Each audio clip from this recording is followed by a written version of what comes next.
Christopher Eddie here with Explore Clarion and the EYT Media Network with Mike Brown, who just recently announced his retirement after 9 seasons as Clarion University's baseball coach. That just really starts to tell the tale of your career, Mike. You've been in Clarion County since 1976 when you came to work at Red Bank Valley High School. You immediately got involved with athletics down there. You were an assistant football coach, the basketball coach, you coached track, you were the athletic director. You kind of did everything down there. How did you ending up at Red Bank all come about? Actually, I had filed one application in Pennsylvania, and I had decided that if I didn't get this job at Red Bank Valley, I was probably going to go to Florida and get out of the weather and stuff. And fortunately now, as I look back at it over 40-some years, I got the job at Red Bank. Actually, Bob Tonkin hired me as a football coach fresh out of college.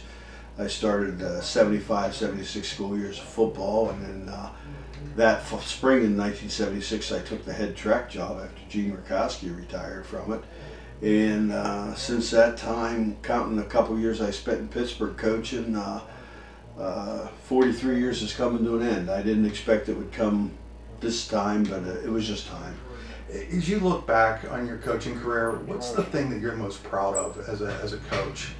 I think, and I hope, it was a relationship I had with other coaches, the kids I coached. I always tried to coach with class, win or lose, you know, act like you've been there if you won, accept defeat with graciousness. And trust me, I've been on both ends of that coin where we got blasted a few times, and we had times where we blasted people, but I tried to teach that into my kids, you know, just work your humps off, play hard, whatever comes.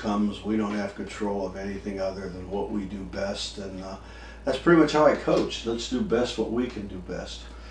When you were at Red Bank Valley, there was an awful lot of success, whether it be in basketball or football. You won some district titles in both. I guess let's start with the basketball. What do you remember most? Like, do you have a favorite memory from coaching basketball at Red Bank? Oh boy, somebody asked me that the other day, and it was like, if I had to list my top 10, I probably couldn't do it without 25 of them, you know. But I think it was probably one of my best memories. It's probably also one of my least memories. Second year I was coaching at Red Bank Valley, we had upset Don Stemrick over at Reimersburg. I think it was the first time in a couple, 3 years that Red Bank had beaten. I have a tough time going from Red Bank to Clarion back and forth, but the Red Bank had beaten Union, and Union was very good. I think they won the district championship that year.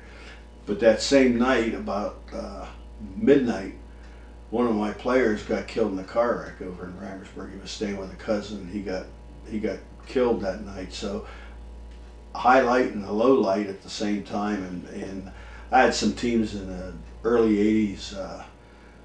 David Schaefer, Boo Neiswanger, Tommy McClain, probably a lot of names you're familiar with. Boy, those guys could just outshoot anybody. And that was the team about the 79-80 season where I started really developing the 1-3-1 zone, where we got to the point where we were pretty adept at it.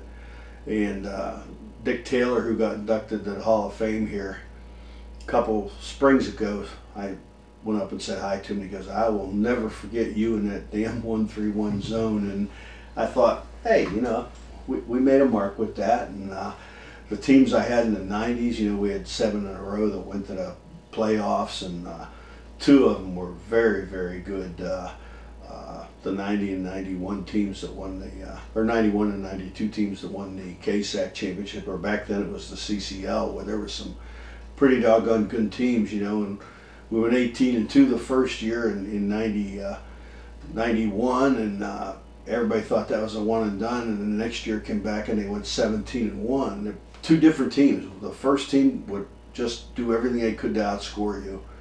Not that they didn't like to play defense, but they were kind of like me when I played. The offense was more fun. But the second team in 92, probably the closest single group of team I ever had, and they would just not let you outscore them. When you look at Red Bank Valley, a lot of people look at it and go, it's football first, wrestling second, everything else third on the boys' side. Did you ever feel that when you were there? You know what? God bless him, Ben Kundick used to make me try to feel that way, but I always said, You know, you are what you are. We are what we are. A lot of my football wideouts and defensive backs and those guys were the base of my basketball teams, and a lot of the basis of my track teams and baseball teams that was later. And I went to the wrestling matches there and rooted for those kids, and Ben came to the basketball games. It was probably the most friendly, hated rivalry in the world. You know, we were old school. We all we expected out of our kids was get between the white lines and work your hump off and take what happens. But no, I never felt that. I felt basketball was its own thing, and basketball would, if we did our things right and stuff, we'd get our recognition, and we were lucky we did. You know, in football, you guys had an awful lot of success over the years. Just talk about what it was about the kids, the program that made Red Bank Valley so successful in football. Well, first off, I think the thing that made the program at the time was Dave Moore. He came in as a head coach. I think I had already had 2 seasons of coaching football, and he came in and he probably dedicated himself as hard to a football program as I ever saw a high school coach. I really feel that he probably deserves to be in the Pennsylvania Football Coach Hall of Fame, and I hope I nominate him. Hopefully that'll come through. But we had a great staff, you know, David and Larry Shoemaker, and I did it for about 3 or 4 years by ourselves, and then Ed Wazalowski, who's still the coach down there, came in. And the one thing I learned from Dave Moore was not only the hard work aspect, but the fact was he trusted the assistant coach's explicitity. You know, he would come to me and say, who's my wideouts? If I had to go scout a game, he wanted to know who's going at wideouts or who's the defensive backs are. He did the same thing with Larry, and we're like any staff. You know, we had our moments where guys disagreed and stuff, but all in the end it was the fact that the kids brought into it, and they knew we were going to be there for them, and every practice, probably the single greatest coaching staff I ever worked with. I can't say enough about those guys. When you look at a sport like track and field versus basketball and baseball, such an individual sport compared to those, was there any challenges in coaching that after coaching the other two? The challenge was track and field's like you say, the individual thing. You try to put a good team together, but in the long run, when it gets down to the district championships and those kids getting a chance to go to states, those are the kids that they work harder on their own. So you get a lot of those things where you're tweaking kids, whether it's out of the starting blocks or how their release on the javelin is, or you know where their plant foot goes in a high jump, whatever it may be. And then you get towards the end of the season, you start doing the competitive meets to get district qualifying and stuff, and those kids step up, but those kids also work harder. And you know, we were lucky. We had quite a few state medal places, and had some real good athletes. And it was funny because I'm a firm believer that kids need to play more than one sport, not just in big schools or little schools, but from this end of it, recruiting wise, it's nice to get a kid who played football, basketball, played football, wrestled, baseball, whatever they did, because you get an athlete, and that athlete may come in as a second baseman, but you really need him to play third or the outfield or whatever it may be, and you can make that switch. And if I had one thing to leave any kid or any parent was, let your kid play more than one. Get him out there and let him develop his competitive skills and his athletic skills, and learn from everything, you know. You came to coaching baseball late. You've always been a baseball guy, right, but you take over the Red Bank program. I think I want to say it was like 1998 or something. Yeah, like 98. That. And how did that all come about that you ended up coaching baseball? Well, one of my best friends then took the baseball program and started it, and then Larry Shoemaker helped him for a couple of years, and Dave London, who started the program back there, he left and took a administrative job at Punxsutawney, and I had told Larry, and a lot of my basketball and football kids played baseball, and I asked Larry if I could help him as an assistant, and basically I did that first year, and he quit after that first year, and then I took it over, and you know, the first 3 years we were like on fire. You know, we were just about impossible to beat, and I don't know what happened. We just clicked, you know, and I made a couple position changes on guys that, you know, had a Midas touch there for a while, where they wound up being all conference, and boy, we had some athletes back then. Dustin Schaefer, Mac Minnick, Justin Merwin. I mean, guys that we were always in the running for Player of the Year. And back then, I was kind of like Chuck Tanner was. You know, we had Lightning and Lumber. You know, we had the guys get on a base pass, and we just had some boppers, guys that could just crunch the ball. And we worked on defense to the point where we thought we could turn a double play at any time, and our outfielders could go get a ball, and we just kept building on that. You know, it was funny. Towards the end of it, we started giving the kids Friday night off so they could go home and be kids if we didn't have a game, and we would practice Sunday evening. And over the 5 years we practiced on Sunday evening, we didn't have a kid miss a practice, and it was just like, you know, give them their freedom, let them be the kids. But boy, when Sunday night came around at 5 o'clock, I'm sure Mom and Dad were glad to get them out of the house, and the kids were like probably you and I were in high school. What are we going to do Sunday evening? And we tried that Sunday evening, and man, it was successful. You know, we came into the week with a new attitude, and every week, you know, and we never got down. You know, yeah, we were very, very fortunate. We won, and I thought when I left there and came here, you know, Stevie Smith took it over, then Justin and Merwin took it over, and they won a bunch of district championships, and I hope it was partly because of the foundation we left them, you know. One of the really cool things that you really brought to not just Red Bank but to the area was playing games in Pittsburgh, whether it be at Three River Stadium or PNC Park. How did that all come about? Well, actually, one of my best friends, Gene Smith, who was the AD before I was, he came to me one day and said, "Hey, I got a chance for you guys to play at Three Rivers." And it took us selling some tickets and stuff, and you know, there's always a little catch somewhere that gets you, but we did our share of selling tickets, and we played 3 times at Three Rivers Stadium. In fact, one of the days, I think it was maybe the last game we played at Three Rivers, we played Brad Frazier's CL team down there, and it was basically the Clarion County championship game. And we played 9 innings, but most people think it was really a close game, and as good as Brad was, we had a team that was just, you know, like I said, bombers, and they did it, and then it just transcended into us moving over to PNC Park. We were fortunate we got to play there 3 times. I was really fortunate, excuse me, Chris, but we developed a good relationship with the Pirates after Gene passed, and when I got here to Clarion, the first year I was here at Clarion, we played Allegheny College down at PNC Park. So it's been tough now to do it lately because the schedules are just so tight that you can't find a time. And basically, our season's almost over before they open up the parks down there to, you know, the high schools and college teams. But Pirates have been good to me. Chuck Tanner came up here in my office. We had his grandson here, Bruce Tanner's son, and I have a ball bag over there that Chuck gave me that he had from the Pirates organization. That's one of the mementos that's going home with me from here. You know, I'm not giving Chuck's ball bag to anybody. You know, you were involved in maybe one of the most memorable performances in District 9 playoff history. It was against you, though. Hayden Johnston hitting 3 home runs actually here at Memorial Field at Clarion University. When you see players like that, some of the guys you've played against, is he one of the better ones that you saw?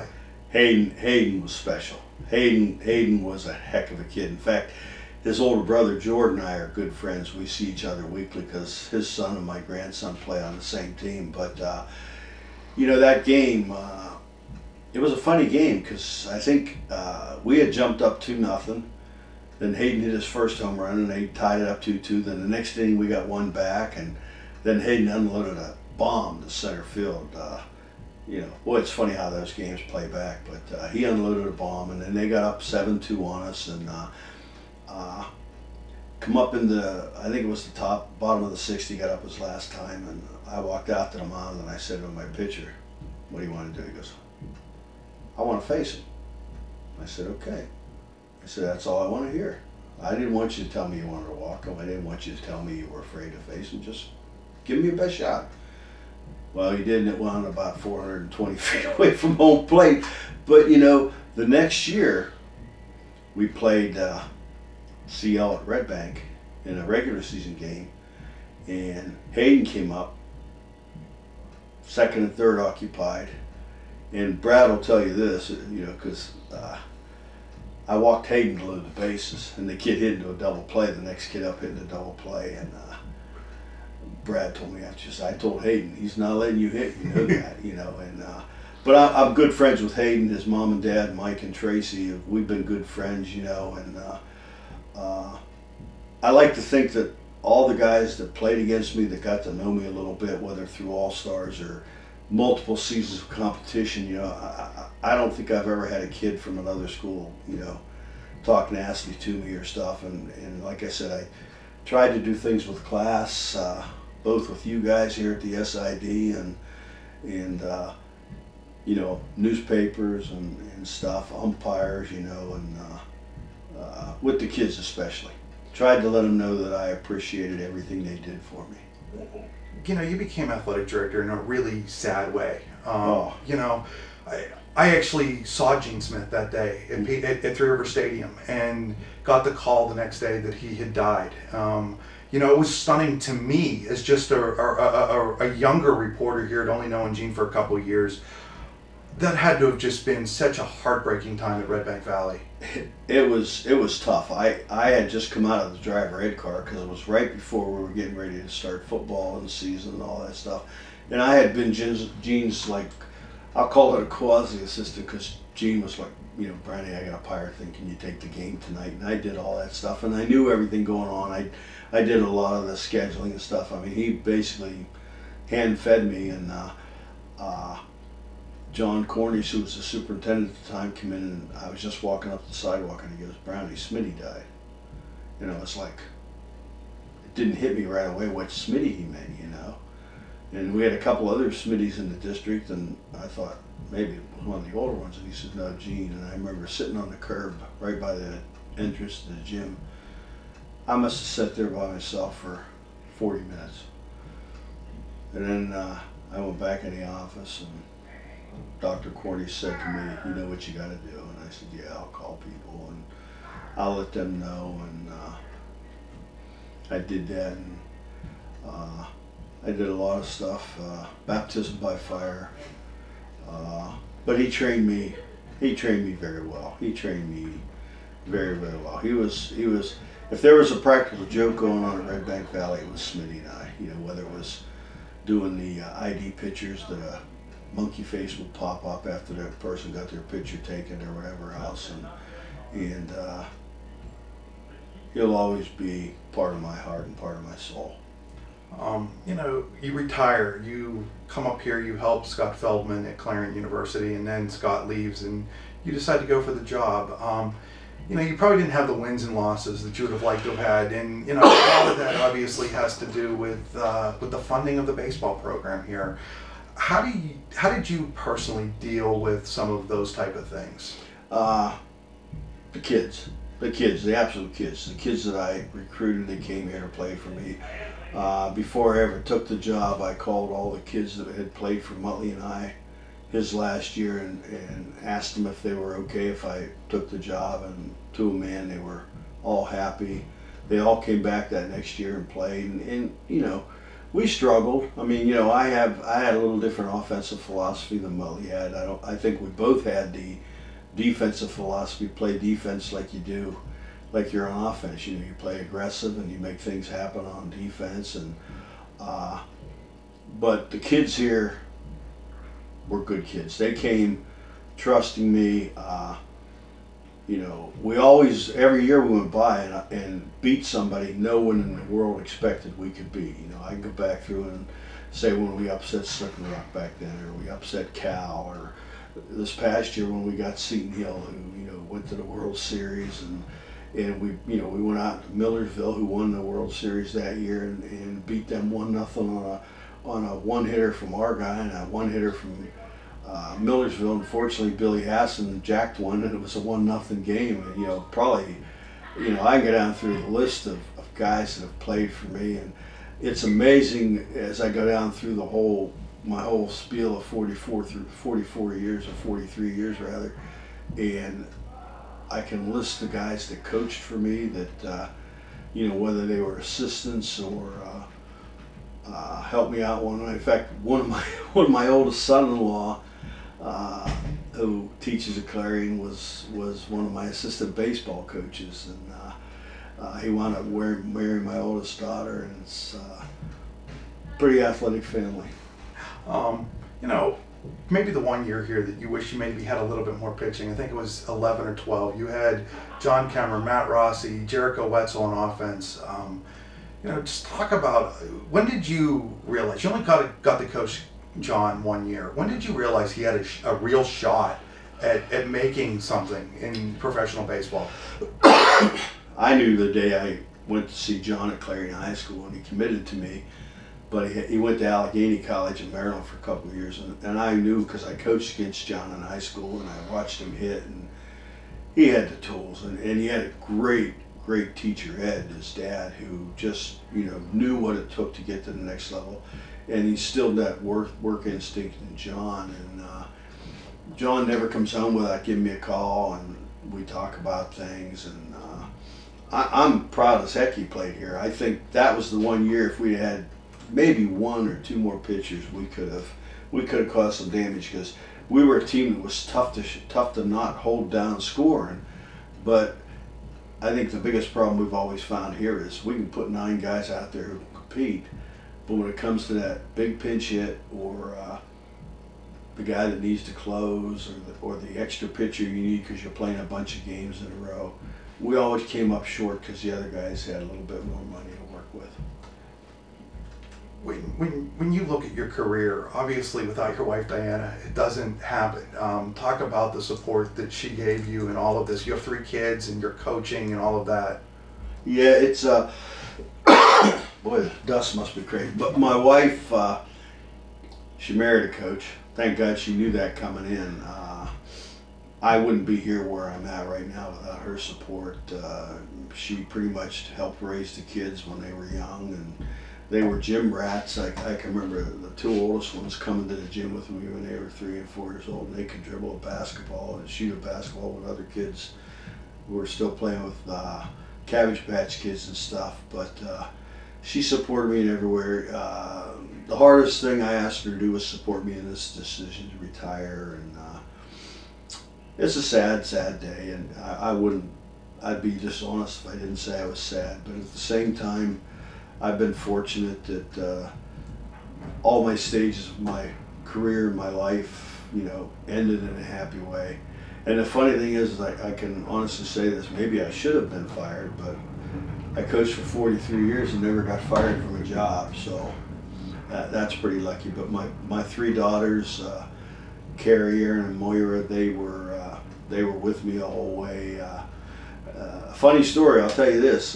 We were at a basketball game one time, and the girls are very superstitious like I am. When I coach basketball, I mop the floor before the game. And that was just, you know, even when we went over to IUP and played Florida City, I went out and got the mop off the custodian there and said, "Let me do this, it's a superstition." And he just stood there and laughed while I mopped the floor. But we had a basketball game. We had a doubleheader at Red Bank. I was still coaching basketball. I drove the game because I always got to the gym about 4:30, even though the games didn't start till 7. Did my floor mop, did my shoot around with the guys a little bit and stuff. And Carrie came to the game, and then Aaron came to the game, and we all drove cars, just separate cars for some reason. Games are over. I go to leave, and I don't have a car. I had to call home and have somebody come back and get me at the gym, and it was like, this isn't going to work anymore. You know, if I take a car to the gym, it goes home with me and stuff. But we laugh about it now, and the girls were all pretty good athletes in their own right. Carrie was a good basketball player, softball player. Erin was a very exceptional point guard. Guy tried to talk her into playing here, but she was content with her high school career. And Moira was, boy, she was a little spitball when she played. But it's funny because Carrie came up to me in the hall one day and said to me, you know, Coach Moore's trying to get her to shoot more. And she said to me, in front of all the other coaches, "How do you know when it's time to shoot, Dad?" And I said, and Waz and Dave Moore and Shoemaker and all those guys were there, and they're like, "Why would you ask him? He felt he was open if he had his shoes laced up," you know. And it was funny because, you know, that was me. I was very much minded offense as a player, and and that carried over. You know, I always thought we had good defensive teams at Red Bank because, you know, we worked on it, and that was probably my biggest weakness as a player, but I spent the most time as a coach trying to make that the most effective thing we can. And you know, there's a lot of guys who remember our 1-3-1. The last thing I want to ask you: have any good stories about our man Bob Dunkel? Oh, I'll tell you what, Bobby Dunkel is like the son I never had. The governor. He got in a severe car wreck, and he had, you know, he was laid up for a while, and they asked for a teacher that would tutor him, and Bobby lived over where my wife grew up, and you know, I would go by his house, and I would go after school or after practice, and I'd tutor him. And Governor will probably never tell you this. I mean, I had to tutor him in English and math, and it was like the only thing I could do with math was try to figure out problems that had to relate with athletics and stuff. But Governor will always be close to my heart. I mean, he was an unbelievable center. He was just tougher than nails, and he had a work ethic from growing up with his dad and his brothers. And I know it tore his heart out, but I hope the time with Bob that we spent, we got pretty close, and we laughed. He was in the driver ed car with me, and you know, everything. Driver ed was kind of like what I want to say, not recreational, but we got to know the kids on a different level. You were, you know, one-on-one with them, and you know, usually had somebody in the back seat with you, but we had laughs, we drove, we went places, and Bobby will forever be one of my favorite kids. Well, Mike, I really appreciate you taking time to sit down with Explore Clarion EYT Media and just a little bit talk about your career. You know, you've meant a lot to a lot of people in Clarion County. I don't know if you realize that or not, but I know that, you know, just the reaction from everybody, the congratulations you've gotten, and even in the last few days from your retirement. So thank you, Mike. Thanks, Chris. Thank you for being a friend.